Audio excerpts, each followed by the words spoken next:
Hey, we're live here today talking a little agency success with our close and dear friends here. What's your names again? No, Andrew and Renee. Happy to have these guys on board. But before I jump into that, I got to say one thing quickly. Today is Brittany's 4-year anniversary with 51 Blocks. So as I've said to a number of people in our company, and I'll say it out loud, she literally has saved my life. She is a lifesaver, has helped reduce my stress significantly, and has been a sounding board in a number of instances throughout those 4 years, and especially in the last couple months here. So a lifesaver, and I just get that out, get all the emotional stuff out first. And then no better way to spend it than with these two. So yeah, exactly. All right, cool. So like I said, we're going to start off a little bit.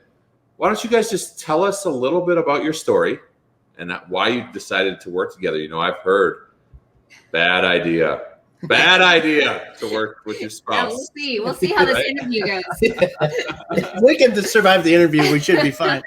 All right, so tell us why you guys started to start a business together and what you guys were doing prior to this, and then brought it together. Yeah, you want to start? Yeah, so we started a different business. We started a landscaping business in 2004. Why did we start the business? That's always a good question. You start it because you think you can make more money easier, right? But as we all know, it's a whole lot more work, But we did run that business. So we had the landscaping business for 10 years here in Colorado Springs. And it met with varied amounts of success, but we always worked together on it. So obviously I was out, in the field, and she handled more of the accounting and the marketing side. She mainly handled our 4 kids. At the time, we ended up having 4 kids, 4 and under, which is 4. Well, the one was 5. No, the one was 4, right? See, we're already having conflict. Yeah. We had 4 kids. Right there was 4 kids. All of a sudden, poof. And so we had that for about 10 years. We were able to sell the business. We actually moved back. Her father passed away. She was from Ohio, so we were able to move back to be close to her mom. So the kids were still young. And we were able to move there, and we tried a lot of different things. But while we were there, Renee was able to start working with an SEO company, and I'll let you jump in. Yeah, so, I did the marketing for the landscaping business and enjoyed that aspect. And then I started working for an SEO company in Philadelphia and love them. I loved working for them. They were a great company. So I didn't have a bad experience there. I actually learned a lot from them through that. But then I started finding some freelance opportunities around the area where I was based. And that was just a much greater rate of return for my time. And so I went out on my own as a freelancer. And then through that, just started getting a pretty good base of clients. And he had started doing social media as well. And so I was handling SEO and content, and he was doing social media. And we realized, well, we've kind of organically started a business. We should probably just call this official. Yeah. So we started the agency in, I guess it's been a little over 4 years officially that we started our own agency.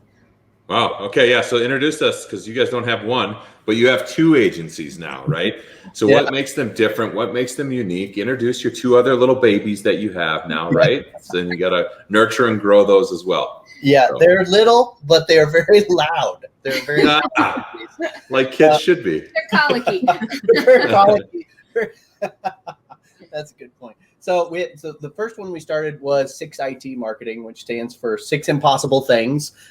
We both have communications backgrounds. She has an English background. So it's actually a quote from Alice in Wonderland, where the quote says, "I've even thought about 6 impossible things before breakfast." And so we kind of, wow, this is super creative. And we were teaching our kids at home at the time, so we went with it.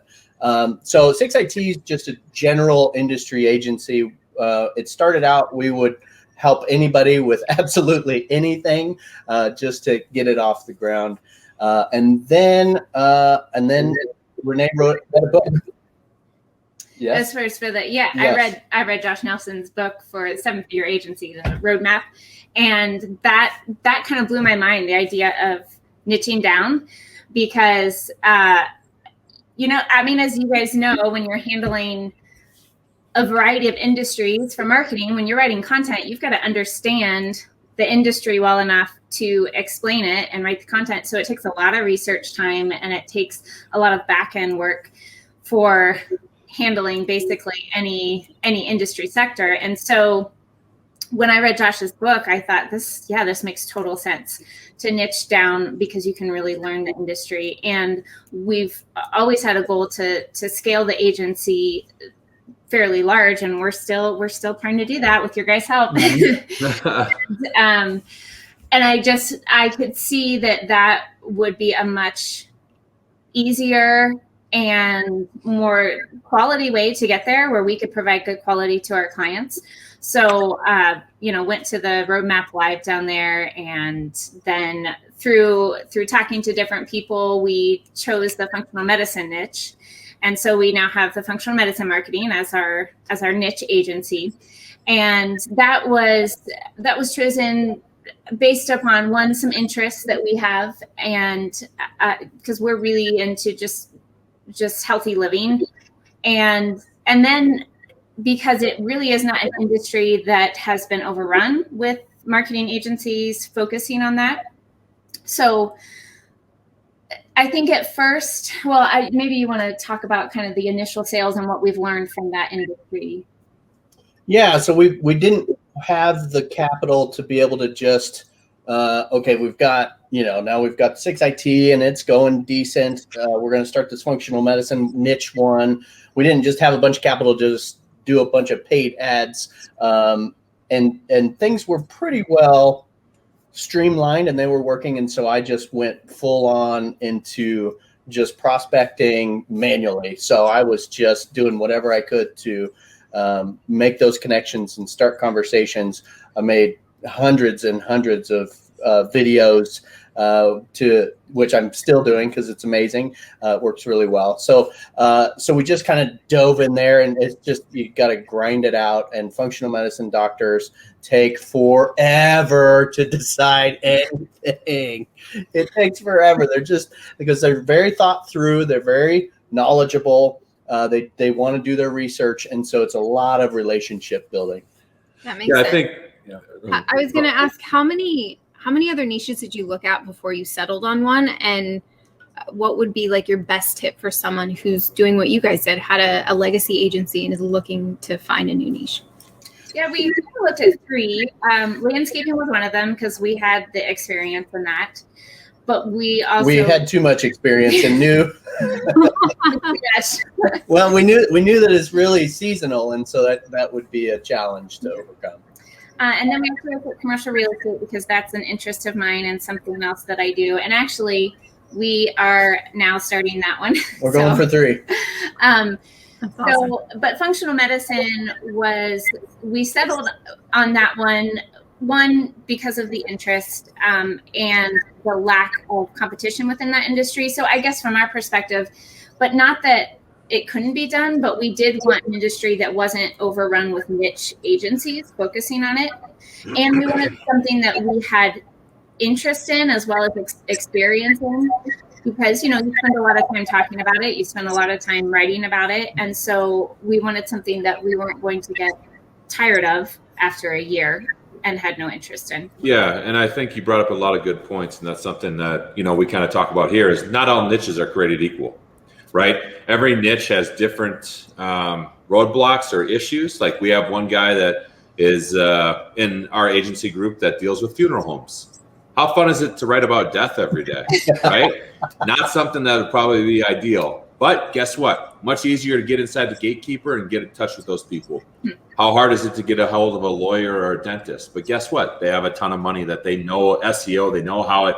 A lot of them understand it now. That industry is not, unknown to this market, right? So every industry has its pluses and minuses, and we're talking with somebody recently that's switching from restoration to churches, right? And now they're focusing on churches, which is his passion, and it's great. But their budgets are going to be much lower. They just are. With what Brittany and I have seen, with who we've interacted with, the cost to, I guess, acquire more people to go to church is lower, right? Or maybe it isn't, but the cost per click, at least Google is, right? Or whatever it is. So all those things come into play when you're thinking about a niche. And that's, I honestly struggled a long time because I had all this information and was trying to apply that to what niche. And I would always be like, oh, this one, no, this one, no. So you guys kind of have gone through the process and now have identified hopefully a third niche. No, why not? You already have 5 kids plus 2 businesses. Add another. Let's go for a solid 8, right? So 4 kids. Don't give 4 us kids. Sorry.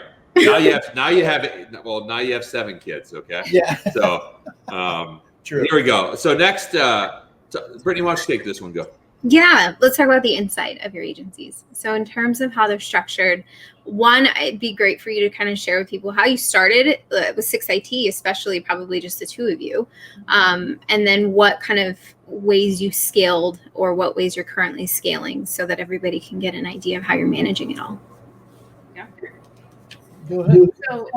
So yeah, it definitely started with just the 2 of us, and then we started really dealing with other freelancers of sorts. Initially with social media management, we reached out to stay-at-home moms that needed some work at home and that could spend a few hours here and there on the computer, and that still has been a good model for us. Yeah, it worked really well because a lot of them understand social media and are on social media, and they're willing to get those little hours. But then also we have done partnerships with other, freelancers or agencies, and we've really found a ton of success partnering with you guys. There's no way that we could handle what we have right now without you guys. I mean, we I don't think this would be working, I'll tell you that. Very, very, very true. I mean, we do supply SEO services and therapy services at the same time, so Yes. not a problem. Both are amazing. We can attest. But then as we've grown, we also are looking to getting people on in a more full-time role. We just recently brought a content director on because we want to start putting those people in place that allows us to continue to grow and still have you guys helping us with the technical side, but our management internally, we want to make sure that we are doing the best we can to keep that, the client care and the quality of what we're providing, and just continuing to scale up with that. Yeah, we really think relationship for us is something that we're pretty good at. And so as we think about, what seat in the bus, one of the things that we enjoy doing and are very good at is that relationship side. So being able to do a lot of the client facing things for us works really well. But we have had you guys do client facing, and that's worked really well as well. And so which is working really well. So we really have utilized kind of everything except actually hiring an actual employee. Like a full-time. They're on our payroll. Yeah. At this point, we don't have one, and it's working okay. Yeah, our content director is part-time right now. We'd love to bring him on full-time, but we don't need to at this point, and so we just want to scale wisely. And again, that goes back to the fact that if we weren't working with you guys, we would have to have full-time employees, and then I know there are a lot more headaches that come with that. Yeah. And so right now we're okay letting you guys handle those headaches. Exactly. Yeah, and I think that's interesting kind of what you say, because, it's been this weird shift of, hey, let's move everybody out of the office to remote working. And that took people probably 5 to 8 years to get comfortable with, right? And now it's almost this, hey, I can start up, like Chris Williams talks about this, Brittany, where he talks about he's got one person and it's multi 7-figure agency. Like he's figured it because that person manages all the communication with all the vendors, and the vendors do all the work, right? So you can continue to grow and scale that way, which is cool. And you guys kind of addressed the, kind of what that current structure looks like. What do you think? And total transparency, we're asking the question. I always tell my wife, don't ask questions you don't want to hear the answer to, right? So, so the question is, so I'm going to ask this question, knowing that I might not get the answer that I may want, but you're having an internal versus external team, the costs, do you find it to be more expensive versus the stress? I mean, there's got to be other pros and cons to having both, right? And that's what people got to lay out at both levels. Hey, is it worth the extra, whatever, $7 an hour that I'm going to make by having an internal to manage these people and to have all my whatever HR department up and running now, because you need that as soon as you start to add employees or things like that at some level. So just to kind of hear the cost, your ideas between those two. Yeah, I think you can't underestimate. Did I under or over? I'll let you decide which is the right word. The value of your time, right? Because time, once it's gone, it's gone. And so to be able to have you guys overseeing so much of that back and forth communication and the technical things and things are, making sure they get done. And then, and we're out kind of doing our relational thing and doing sales and doing some of the fulfillment that we do. I think it's a no-brainer because of the time. Like you said, on paper, would the money look a little different? Probably. Absolutely, right. But I don't think we could do what we're doing currently, so we wouldn't be able to be billing as much monthly as we are. Mm-hmm. Yeah. With I know one of the questions was how have we changed our pricing model, and so I'm kind of going into that. But I think we've upped it a little, but because you guys are fulfilling the technical side of the SEO and those elements, we're able to actually provide more value for, because one of our main things is we want to always provide more value than what they're paying for. And so that has freed up our time to be able to really do those special extra things that are not necessarily in their retainer, but we want to throw that in there to show, hey, we understand your business, we care about your business, we always want to bring in new ideas, and that flexibility allows us to do that. Yeah, I think you make a good point, and that's when you're finding a partnership to have those core values in line. Like those are what Michael and I have, right, for how we want to serve clients.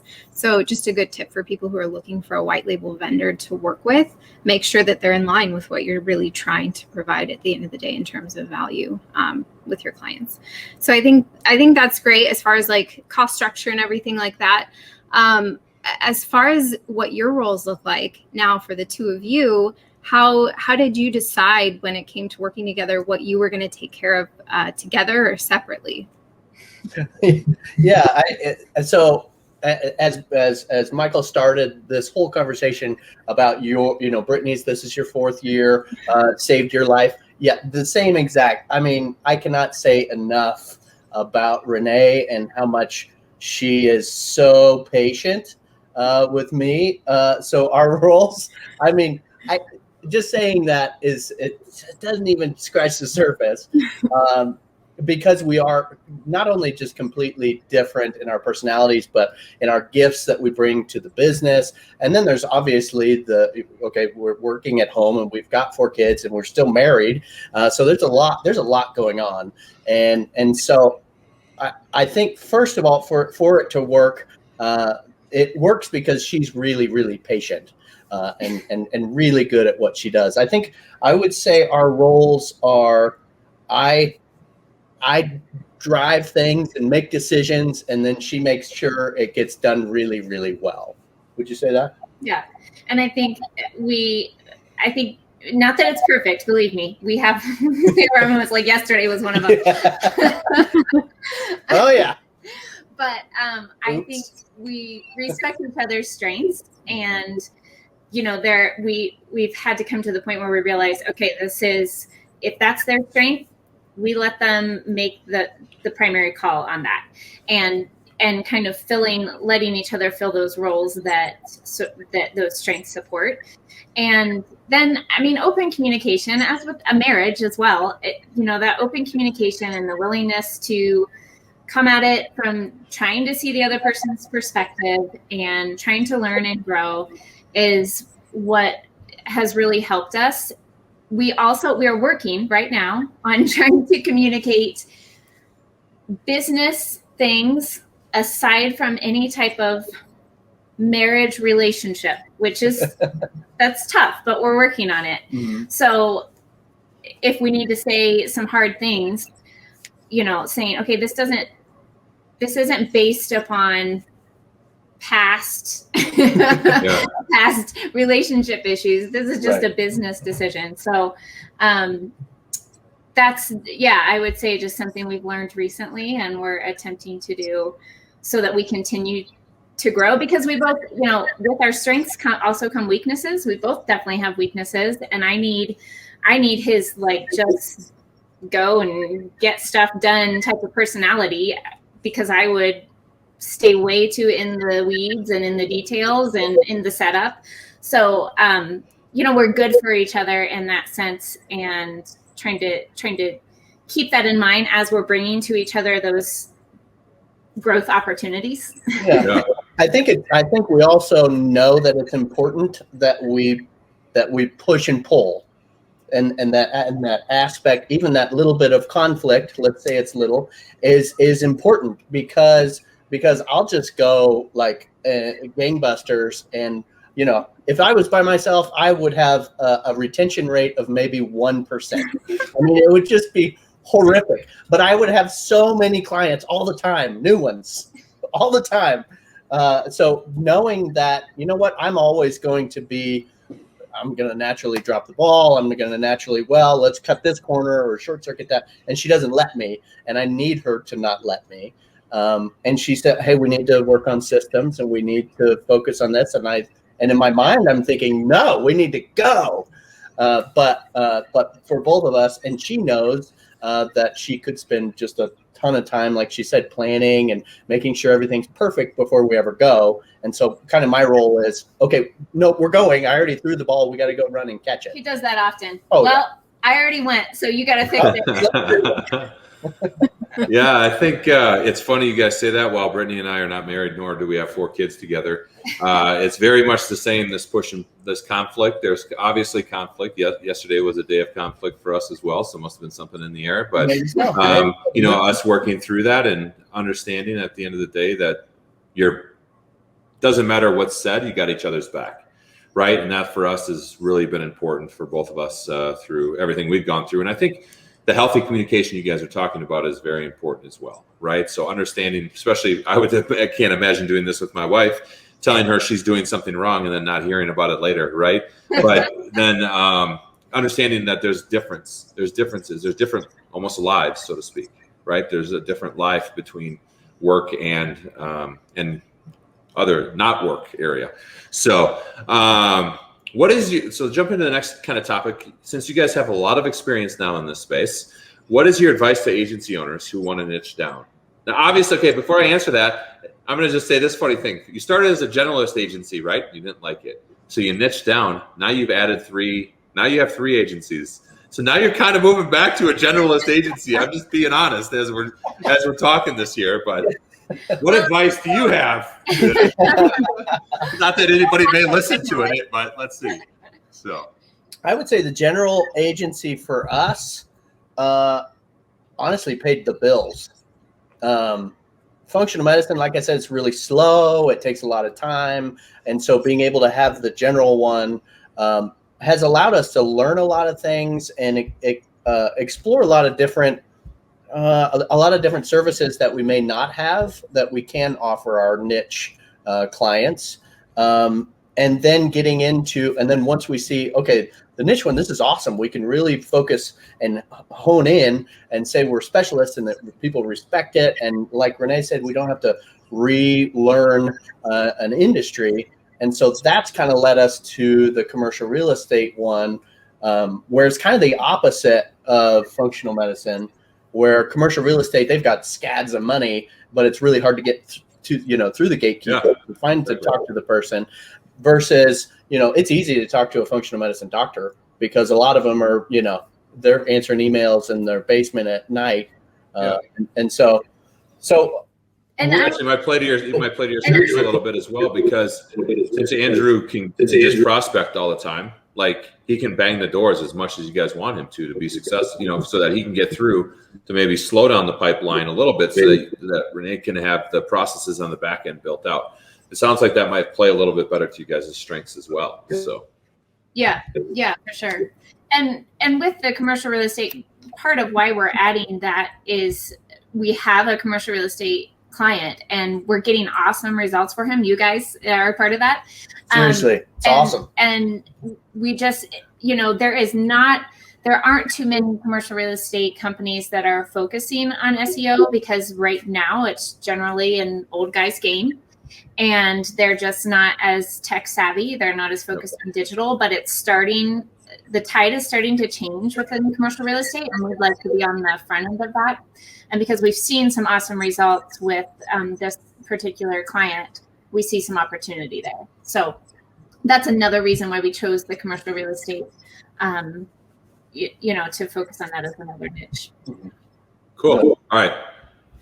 So if you could tell yourself 2 years ago one tip you've learned by now, what would it be? Do you want to start or do you want me to start? Go for it. I would say you have to get a whole pile of no's before you can get a yes. So 2 years ago, it would have been really nice if I had just started pounding on doors. There was kind of the woe is me, kind of the blame game where, we're just not getting clients as much. And then even recently we had a period where we got a client that was pretty big and super, super needy, which you guys know who they are. And we're pretty happy that we lost them, actually. And so we are able to, in that time period, I really stopped prospecting. And so it was, so the pipeline kind of ran out. And then, so when we did unfortunately lose the client, there were a lot of great things about it. Oh man, I got to fill the pipeline really quick. So I think I would just tell myself, every day you got to work on prospecting in some way, shape, or form. Yeah. Yeah, and I think I would say it doesn't have to be perfect to start, because that is my tendency, is to wait until it's perfect. But just knowing, once you take that one step, you can fix it as you're going, and you're not going to know everything initially. And sometimes you just have to get in there to know what you need to learn.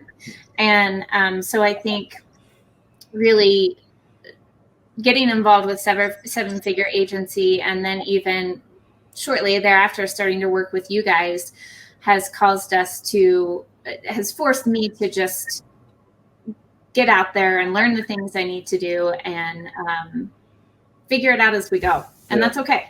Yeah, and I think having you guys on the team has given us a ton of confidence that we wouldn't have had. I tend to be, I'm an island, I'm out by myself, I can do it. And so 2 years ago, I think I would have told myself also, hey, you need help. Not because you're not capable, but because it's going to take forever for me to learn everything all by myself. That would take forever. So being able to find just the greatest partners to be able to learn from and to grow with is super needed. Wow, that's awesome. Well, and the landscape's always changing in our industry. So having a partner that keeps up on that so you don't have to is probably a bit of a relief too. Totally. Yeah. Cool. Well, thank you so much today. Obviously jumping in here with us, talk a little bit about your agency and giving us so much love. That's why I really do this with you guys, just so I can feel good about myself. But no, honestly, it's amazing what you guys are doing. Keep pushing forward. Very proud of what you guys have going on, and interested to see how the commercial real estate niche kind of turns out. Obviously, anybody got any questions for Andrew Renee, post it in the group. We will be back again and do more of these, as we always say, Brittany, more frequently. And then this has been a long gap, but since I should stop saying that, I will stop saying it. But,